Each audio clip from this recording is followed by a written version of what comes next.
Hello everyone, and welcome to this overview video for the Advanced Spawn Manager. So what is this? It's basically a framework for spawning enemies and objects, but what it does differently is it allows you to do so considering a player's skill.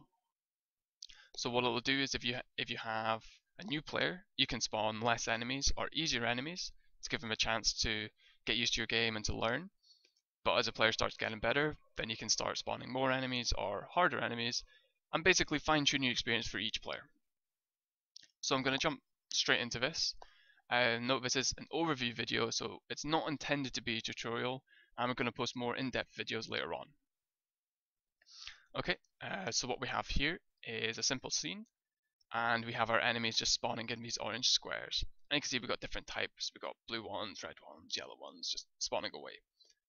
And currently, this scene doesn't take consideration of player skill, and I'm going to show you just how easy it is to implement this. So first, before I do, I'm going to show you what's going on in the scene and how we're actually spawning enemies. So if I click our wave, which is this one here, you can see some details here, but it's actually a lot easier if you have a pro version. If you go Window and Wave Editor, and you can see here some more information about what's going on.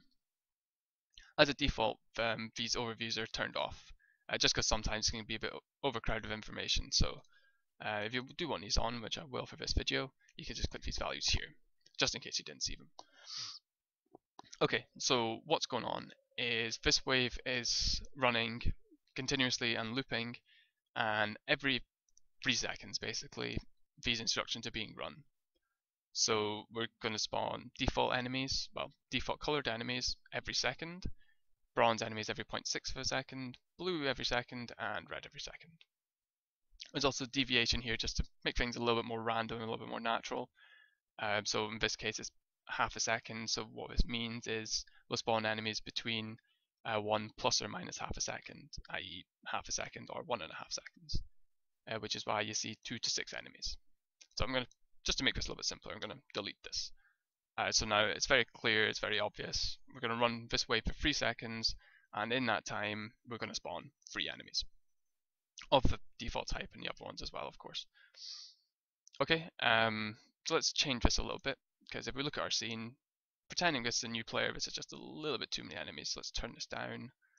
So instead of spawning every second, let's say spawn every 1.5 seconds, maybe every 2 seconds for this one, and let's do 1.5 for this. And we'll go back to our scene. So we're already spawning less enemies, so it just feels a little bit calmer, so it looks a little bit better to me. Okay, so now let's use this as our base for new players, and we're going to add player skill. So to do that, I've gone to my spawning manager, and I'm going to drag a test player skill class on here. What this basically does is it just passes a percentage to your spawn manager, and this you'll have to calculate yourself. And it's really, really simple. So if you consider things, say for example, every 30 seconds you increase skill, or every 10 seconds it passes without taking damage, or every time you kill enemies, then if you increase this value, then the skill will update fine. We thought it best to leave this up to you, just because everyone's games are going to be different and you're going to have to consider this somehow. So we thought best just to leave it as a simple percentage so you can implement it any way you see fit. Okay, so dragging this into here, that's basically now we're taking into consideration skill. So by doing that, actually our waves are going to change and look very different.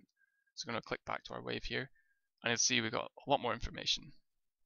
So again, I'm not going to go through all of it. I'm just going to go through the basics here, which is at min and at max.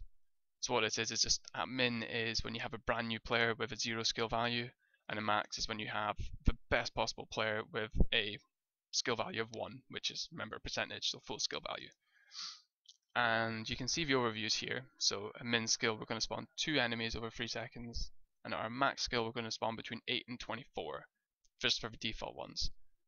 So as we ramp up the skill we're going to see a lot more enemies. So I'm going to do that now just so you can see what's going on.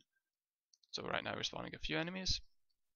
We'll go back to our spawning manager, and with our test script we're just going to pump the skill up to maximum, and you'll see the enemies will start spawning a lot quicker. There we go, so a lot more enemies. And if we go back to our, sorry, I just clicked something in train by accident. Let me go back. There we go. and if we go back to 0 skill, we'll spawn less. Now let me just pause this and explain something. I've turned the skill down back to a 0 skill value, so less enemies will spawn, but we still have a lot currently on screen, so we're not going to instantly see the change until these enemies die. So I'm just going to kill these off, just to make it very clear that we're now spawning a lot less enemies. So grab them all and delete them. We'll go back and play and have a watch. And as you can see, the enemies are spawning very slowly. Another thing to take consideration is your wave time. The skill changes will take into effect, will come into effect the next time a wave finishes. So if you're halfway through a wave, you need to wait the rest. So basically, you can wait a maximum of 3 seconds before you see your change. Okay, that's basically it. Hope you guys have enjoyed this video.